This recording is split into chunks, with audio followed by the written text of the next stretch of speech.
ഈ അമീറ ഐഷ ബീഗം എന്ന് പറയുന്ന ഒരു സ്ത്രീക്കാണ് മന്ത്രി ഈ ഇദ്ദേഹത്തിന്റെ കമ്മ്യൂണിക്കേഷൻസിന്റെ കോപ്പി വെച്ചിരിക്കുന്നത്. അദ്ദേഹം അതോടൊപ്പം തന്നെ ഇമെയിലിന്റെ കോപ്പികളിൽ കായിക സെക്രട്ടറിയോ ഡയറക്ടറോ അറിയുന്നില്ല. ഇദ്ദേഹം നേരിട്ട് കമ്മ്യൂണിക്കേഷൻസ് നടത്തുകയാണ്. അപ്പം ഈ അർജന്റീന അസോസിയേഷനുമായി ബന്ധപ്പെടുന്നത് മന്ത്രി ഡയറക്റ്റാണ്. അപ്പൊ ഈ സ്ത്രീക്ക് കോപ്പി വെച്ചിട്ടുണ്ട്. ഇവരാരാണ് ഈ സ്ത്രീ? അല്ല, അതാണ് പറയുന്നത്. ഇത്തരം കാര്യങ്ങളൊക്കെ നമുക്കൊരു വ്യക്തത വരുത്തേണ്ടതായിട്ടുണ്ടല്ലോ. ഇതില് പിന്നെ സ്വകാര്യ വ്യക്തികളുമായി കത്തിടപാടുകൾ നടത്തുമ്പോഴൊക്കെ പാലിക്കേണ്ടതായ പ്രൊസീജിയേഴ്സ് പാലിക്കപ്പെട്ടിട്ടുണ്ടോ?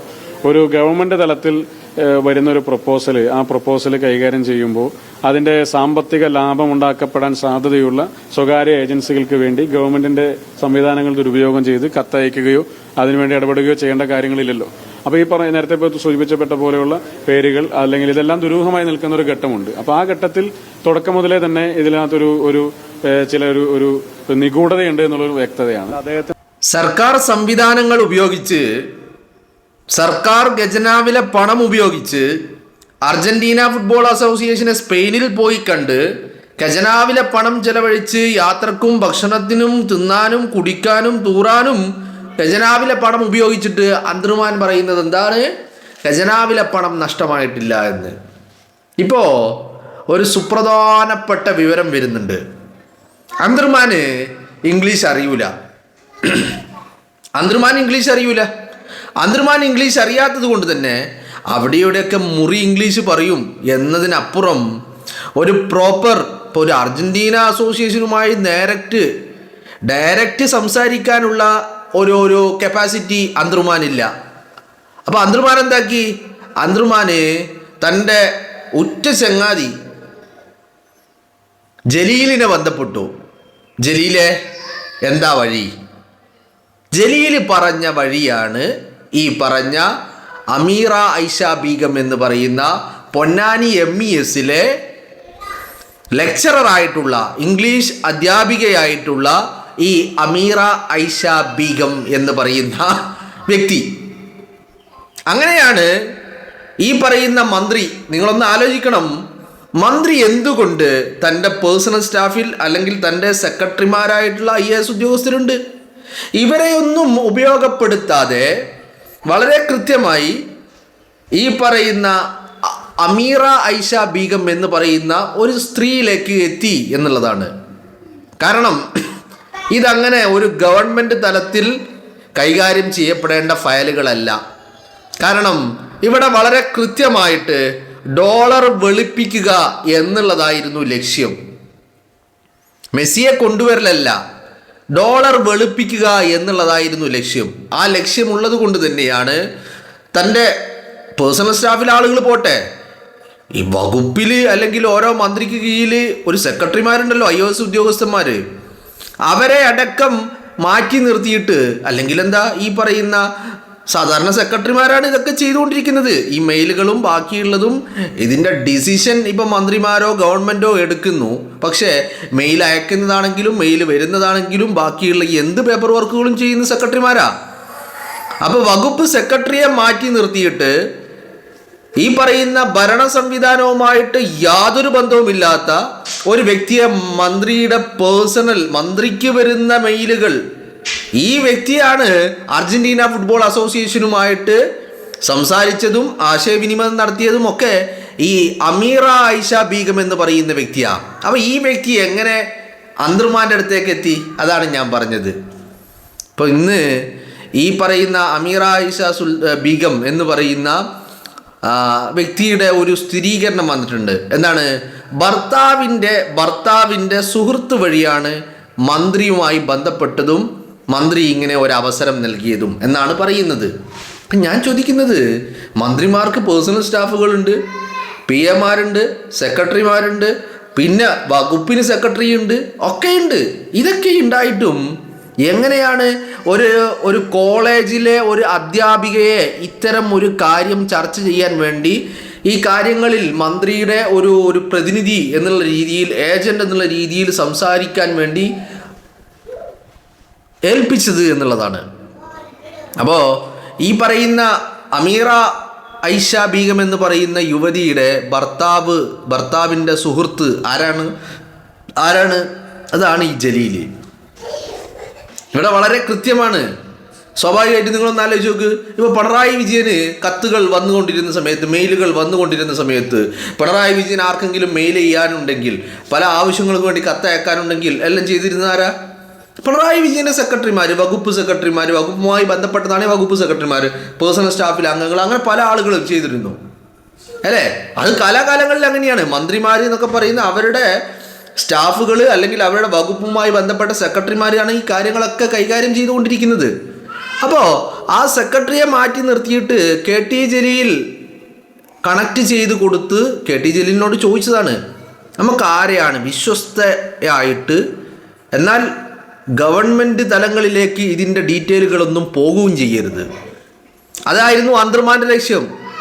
അന്തർമാൻ വളരെ കൃത്യമാണ്. ഞാൻ ഇന്നലെയും പറഞ്ഞു നിങ്ങളോട്, പിണറായി വിജയൻ ഇന്നിപ്പോൾ പിണറായി വിജയൻ വാർത്താ സമ്മേളനം നടത്തിയിട്ട് പലതും പറയുന്നുണ്ട്. അതൊക്കെ അവിടെ നിർത്താമെങ്കിലും തൻ്റെ ഗവൺമെൻറ്റിലെ ഒരു മന്ത്രിയുടെ കാര്യങ്ങൾ, അതും ഇത്രയും വലിയ കോടിക്കണക്കിന് രൂപയുടെ ഇടപാടുകൾ നടത്തിയിട്ടുള്ള ഒരു ഇടപാട് അറിഞ്ഞില്ലെന്ന് പറഞ്ഞാൽ അത് ശരിയാവുമോ? അതെങ്ങനെ ശരിയാകും? അത് ശരിയാവില്ലല്ലോ. ഇത്രയും വലിയ ഒരു പ്രൊജക്റ്റ്, അതിൻ്റെ ഒരു ഡീറ്റെയിലും താൻ അറിയില്ല, തനിക്കൊരു മെയിലും വന്നിട്ടില്ല എന്നാണ് പിണറായി വിജയൻ പറയുന്നത്. നിങ്ങൾ ആലോചിക്കണം. അപ്പോൾ കൃത്യമായിട്ട് ഇവിടെ ഒരു വലിയ വെളുപ്പിക്കൽ നടന്നിട്ടുണ്ട്. അതിന് സർക്കാർ സംവിധാനങ്ങൾ ഉപയോഗിച്ചു. ആ സർക്കാർ സംവിധാനങ്ങൾ ഉപയോഗിച്ചത് കൊണ്ട് തന്നെയാണ് ഇത് മറ്റു രീതിയിൽ വലിയ ഭരണതലത്തിൽ അല്ലെങ്കിൽ ഭരണസിരാ കേന്ദ്രങ്ങളിലുള്ള അല്ലെങ്കിൽ ഉദ്യോഗസ്ഥർക്കിടയിൽ ഇതൊരു ചർച്ചയാവരുത് എന്ന് വാശിയുള്ളത് കൊണ്ട്, അങ്ങനെ ഒരു നിർബന്ധമുള്ളത് കൊണ്ടാണ് ഈ പറയുന്ന പൊന്നാനി MES കോളേജിലെ ലെക്ചററായിട്ടുള്ള ഈ പറയുന്ന ഒരു അധ്യാപികയെ പിടിച്ച്, ഒരു ലെക്ചററെ പിടിച്ച് ഈ കാര്യങ്ങൾ ഏൽപ്പിച്ചത്. അപ്പോൾ അവരെന്താക്കി, ഡയറക്റ്റ് അർജന്റീന അസോസിയേഷനുമായിട്ട് ബന്ധപ്പെട്ട് സംസാരിക്കുകയും മറ്റുള്ള കാര്യങ്ങൾ ചെയ്യുകയും ചെയ്തു. മനസ്സിലായില്ലേ? അപ്പോൾ ഈ പറയുന്ന യുവതിയെ ഈ പറയുന്ന മന്ത്രിക്ക് കണക്ട് ചെയ്ത് കൊടുത്ത ആളാണ് കെ ടി ജലീൽ എന്ന് പറയുന്നത്. കെ ടി ജലീലാണ് ഈ പറയുന്ന അപ്പോൾ കെ ടി ജലീലിനോട് ചോദിച്ചതാണ് സംഭവം എന്താണ്. ഇവിടെ തന്നെ ഈ യുവതിയെ ഈ കാര്യങ്ങൾ ഏൽപ്പിച്ചെടുത്തത് തന്നെ ഇതിൻ്റെ ദുരുദ്ദേശങ്ങളും ഇതിൻ്റെ പിന്നിലുള്ള കളികളും വളരെ കൃത്യമാണ്. മനസ്സിലായില്ലേ? ഒരു മന്ത്രി തൻ്റെ സ്റ്റാഫ് അല്ലെങ്കിൽ തൻ്റെ ഡിപ്പാർട്ട്മെൻറ്റിൽ ഇതൊക്കെ കൈകാര്യം ചെയ്യാൻ കഴിയുന്ന ഒരുപാട് ഉദ്യോഗസ്ഥരുണ്ടായിട്ടും അവരെയൊക്കെ മാറ്റി അങ്ങോട്ട് നിർത്തിയിട്ട് അവരെയൊന്നും അറിയിക്കാതെ ഒരു ഘട്ടം വരെ വളരെ പേഴ്സണലായിട്ട് മന്ത്രി എന്നുള്ള രീതിയിലാണ് എല്ലാം ചെയ്തുകൊണ്ടിരുന്നതെങ്കിലും അന്തർമാൻ ഇത് വളരെ ഒരു പേഴ്സണൽ മാറ്റർ പോലെ വളരെ രഹസ്യമാക്കിയിട്ടായിരുന്നു നടത്തിക്കൊണ്ടിരുന്നത്. ആ രഹസ്യമാക്കി നടത്താൻ വേണ്ടിയിട്ടാണ് ഈ യുവതിയെ ഏൽപ്പിച്ചതും. അപ്പം ഇവിടെ തന്നെ ഇതിൻ്റെ പിന്നിലുള്ള കള്ളക്കളികൾ വളരെ കൃത്യമാണ്. നമ്മൾ ഈ കരുതും പോലെ ഒന്നല്ല. ഇവിടെ അർജന്റീന അസോസിയേഷനുമായിട്ട് ഈ പറയുന്ന ആൻഡോ കാട്ടുകള്ളൻ, ഈ കാട്ടുകള്ളൻ അർജന്റീന ഫുട്ബോൾ അസോസിയേഷനെ പോലും പറ്റിച്ചിട്ടുണ്ട്. 3 തവണയാണ് കരാറിലേക്ക് എത്തുന്നത്. ആദ്യത്തെ തവണ പണം നൽകാത്തതിന് കരാർ റിജക്റ്റ് ചെയ്തു. 2, 3, മൂന്നാമത്തെ തവണയാണ് പണം നൽകുന്നത്. അപ്പോൾ കൃത്യമായിട്ട് ഇതിൻ്റെ പിന്നിൽ ഇപ്പം നിങ്ങളൊന്ന് ആലോചിച്ച് നോക്ക്. നിങ്ങൾ ഒറ്റ കാര്യം, ഇത്രയും വലിയ എമൗണ്ട് എവിടെ നിന്നാണ് ആൻഡോ അഗസ്റ്റിൻ എന്ന് പറയുന്ന കാട്ടുകള്ളൻ ക്രിമിനലിന് ഇത്രയും വലിയ എമൗണ്ട് എവിടെ നിന്നാണ്? ഇതിൻ്റെ പിന്നിൽ ഒരു കള്ളപ്പണ മാഫിയ തന്നെയുണ്ട്. അവർ ആൻഡോയെ മുൻനിർത്തി ഈ പറയുന്ന സർക്കാരുമായി ചേർന്ന് സർക്കാർ സംവിധാനങ്ങൾ ഉപയോഗിച്ച് ബ്ലാക്ക് മണി വൈറ്റാക്കുന്ന ഏർപ്പാടാണ് നടത്തിയത്. അതിന് മെസ്സിയുടെ പേരിൽ നടത്തി എന്നുള്ളതാണ്. അത് മറ്റാരും സംശയിക്കപ്പെടാതിരിക്കാൻ, അല്ലെങ്കിൽ ഇതിൻ്റെ പിന്നിൽ ഇത്രയും വലിയ എമൗണ്ടാണ് വെളുപ്പിച്ചിരിക്കുന്നത്, ചില്ലറ എമൗണ്ട് എന്നല്ല വെളുപ്പിച്ചിരിക്കുന്നത്. അപ്പോൾ ഇത്രയും വലിയ ഒരു എമൗണ്ട് വെളുപ്പിച്ചെടുക്കുക എന്നുള്ളതായിരുന്നു ലക്ഷ്യം. അത് കുറേ കാലങ്ങളായിട്ട് കൈകളിലുള്ള പണം ഒരു രീതിയിലും അങ്ങോട്ടും ഇങ്ങോട്ടും വാങ്ങാൻ പറ്റുന്നില്ല. മനസ്സിലായില്ലേ? ആ പണം കൊണ്ടൊരു ഉപയോഗം നടത്താൻ പറ്റുന്നില്ല. ഇതിങ്ങനെ കയ്യിൽ പണമുണ്ട് എന്നതിനപ്പുറത്തേക്ക് ഇത് ഉപയോഗിക്കാൻ പറ്റാത്ത ഒരു സ്ഥിതിവിശേഷം വന്നിടത്ത് നിന്നാണ് ഈ പറയുന്ന രീതിയിൽ ഗവൺമെൻറ് സംവിധാനം ഉപയോഗിച്ച് കള്ളപ്പണം വെളുപ്പിച്ചത്. വളരെ കൃത്യമാണ് ഈ കാര്യത്തിൽ. അപ്പോൾ ഇതിൽ പങ്കാളികൾ ചെറുവിരൽ വെച്ചവന് പോലും വലിയ രീതിയിലുള്ള പ്രതിഫലങ്ങൾ ലഭിച്ചിട്ടുണ്ട് എന്നുള്ളതാണ്. ചെറുവിരൽ, ആ ചെറുവിരൽ വെച്ച ഒരാളാണ് ഈ K T Jaleel. K T ജലീലും ഇതിൻ്റെ ഭാഗമാണ്. അന്തർമാൻ സഹായം തേടിയത്, സഹായം എന്ന് പറഞ്ഞാൽ നമുക്ക് വിശ്വസിക്കാൻ പറ്റിയ, എന്നാൽ ഡിപ്പാർട്ട്മെൻറ്റ് തലത്തിലാണ് കാര്യങ്ങൾ നടക്കുന്നത്. പക്ഷെ ഡിപ്പാർട്ട്മെൻറ്റുമായിട്ട് യാതൊരു, കാരണം തീരുമാനങ്ങൾ എടുക്കുന്ന അന്തർമാനാണ്. അന്തർമാൻ കാര്യങ്ങളൊക്കെ അന്തർമാൻ നീക്കും. പക്ഷേ അന്തർമാൻ ഈ അർജന്റീന ഫുട്ബോൾ അസോസിയേഷനുമായി ചർച്ച ചെയ്യാനുള്ള ഒരു കപ്പാസിറ്റി അന്തർമാനില്ല. അപ്പോഴാണ് ജലീൽ ഈ പറയുന്ന ഇംഗ്ലീഷ് ലെക്ചറിലേക്ക് കാര്യങ്ങൾ എത്തിച്ചു കൊടുത്തത്. അപ്പോൾ അവരെ ഏൽപ്പിച്ച, എനിക്ക് തോന്നുന്നു മേ ബി അവർക്ക് ഈ പറയുന്ന കാര്യങ്ങളുടെ ഇതിൻ്റെ എന്താ പറയേണ്ടത്, ഇവരുടെ ഉദ്ദേശം എന്താണെന്ന് അവർക്ക് മനസ്സിലായിട്ടില്ല എന്നാണ് എനിക്ക് തോന്നുന്നത്, അല്ലേ?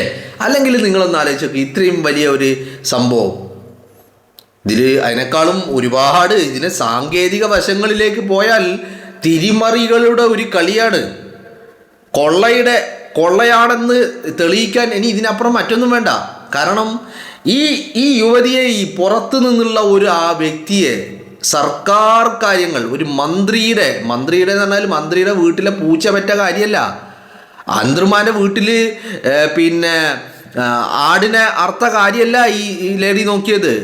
കേരള ഗവൺമെൻറ്റും അർജന്റീനയും തമ്മിൽ, അർജന്റീന ഫുട്ബോൾ അസോസിയേഷനും തമ്മിലുള്ള വളരെ ഔപചാരികമായ സംസാരങ്ങൾ നടത്താനാണ് ഒരു third person out of the system എടുക്കുന്നത്. അപ്പോൾ അവിടെ തന്നെ ഇതിൽ അന്തർമാനൊരു നിർബന്ധമുണ്ടായി. അതാണ് ഞാൻ പറഞ്ഞത്. എന്ത് വളരെ കൃത്യമായി അന്തർമാൻ ഓരോ സ്റ്റെപ്പും വളരെ സൂക്ഷിച്ചാണ് വെച്ചത്. പക്ഷെ അതിബുദ്ധി വിനയായി എന്നുള്ളതാണ്. ഉദ്യോഗസ്ഥ തലത്തിൽ പോലും ഇതൊരാളും അങ്ങോട്ടും ഇങ്ങോട്ടും ചർച്ച ചെയ്യരുത് എന്നുള്ളത് അന്തർമാൻ്റെ നിർബന്ധമായിരുന്നു. അന്തർമാൻ നോക്കിയത് എന്താ, അടുത്ത ഭരണം കിട്ടൂല എന്ന് ഈ മെസ്സി ചർച്ചകൾ വന്നപ്പോൾ തന്നെ അന്തർമാൻ, അല്ലെങ്കിൽ അതിന് മുൻപ് തന്നെ അറിയായിരുന്നു ഇനിയൊരു ഭരണം കിട്ടില്ല എന്ന്. അപ്പം അതിന് മുൻപ് ഈ ബ്ലാക്ക് വൈറ്റ് ആക്കണം, അതിനു വേണ്ടിയുള്ള പണിയായിരുന്നു ഈ പറഞ്ഞത് അത്രയും. മനസ്സിലായില്ലേ? അപ്പോൾ ഈ കാട്ടുകള്ളൻ വീരപ്പനെ അതിലേക്ക് ഇവരുടെ ഒരു വിശ്വസ്തൻ എന്നുള്ള രീതിയിൽ കൊണ്ടുവന്നതാണ്. കാരണം വീരപ്പൻ അത്രയും സിൻസിയറായിട്ടാണ് പിണറായി വിജയനും CPM-നും LDF-നും ഒക്കെ വേണ്ടി പണിയെടുത്തുകൊണ്ടിരുന്നത്. അത്രയും സിൻസിയറായിട്ടാണ് എന്നുള്ളതാണ്. അപ്പോൾ ആ സിൻസിയാരിറ്റി തന്നെയാണ് അന്തർമാനെ ഇങ്ങനെ ഒരു ഘട്ടത്തിലേക്ക് കൊണ്ടു ചെന്നെത്തിച്ചിരിക്കുന്നത് എന്നുള്ള കാര്യത്തിൽ ഒരു ഒരു ഒരു ഒരു ഒരു ഒരു തർക്കവും ഇല്ല. അപ്പോൾ അവിടെ നിന്നാണ് ഈ അമീറ ഐഷ ബീഗം എന്ന് പറയുന്ന ഇംഗ്ലീഷ് ലെക്ചററും ഇതിലേക്ക് വരുന്നത്. അന്തർമാനുമായിട്ട് ഇങ്ങനെ അന്തർമാൻ ചോദിച്ചതിൻ്റെ അടിസ്ഥാനത്തിൽ KT ജലീലാണ് അവരെ ഈ പറയുന്ന മന്ത്രിയുമായിട്ട് കണക്ട് ചെയ്തു കൊടുത്തത്. ഈ വിഷയത്തിലേക്ക് കണക്ട് ചെയ്ത് കൊടുത്തത് KT ജലീലാണ് എന്നുള്ളതാണ്. അതാണ് അവർ പറഞ്ഞത്, എൻ്റെ ഭർത്താവിൻ്റെ ഒരു സുഹൃത്ത് വഴി എന്ന് പറഞ്ഞത്. ആ സുഹൃത്താണ് ഈ പറയുന്ന KT ജലീൽ എന്ന് പറയുന്ന വ്യക്തി. അപ്പോൾ പിണറായി വിജയന് വേണ്ടി സ്വർണം കടത്തിയത്, മുസാഫിനുള്ളിൽ സ്വർണം കടത്തിയത് ജലീൽ, പിണറായി വിജയന് വേണ്ടി കള്ളപ്പണം വെളുപ്പിച്ചത് അന്തർമാന്. ഇത് പിണറായി വിജയന് വേണ്ടി മാത്രമാണോ? അല്ല, ഇതൊക്കെ ചെയ്തതിന് ഇവർക്കൊക്കെ പ്രതിഫലങ്ങൾ കിട്ടിയിട്ടുണ്ട്. പിന്നെ അന്തർമാൻ്റെ ഈ പറയുന്ന അന്തർമാൻ എന്താക്കി, കൂട്ടത്തിൽ തൻ്റെതും കൂടിയും കുറച്ച്, അങ്ങനെയുണ്ടല്ലോ, എന്തായാലും ഒരു വഴിക്ക് പോവാണ്. അപ്പോൾ തൻ്റെ അതും കൂടിയും കുറച്ച് കൂടി അതിൽ കൂട്ടത്തിലേക്ക് അങ്ങ് വെച്ചു, ഒരു ബാഗിലാക്കിയിട്ട് എന്നുള്ളതാണ്.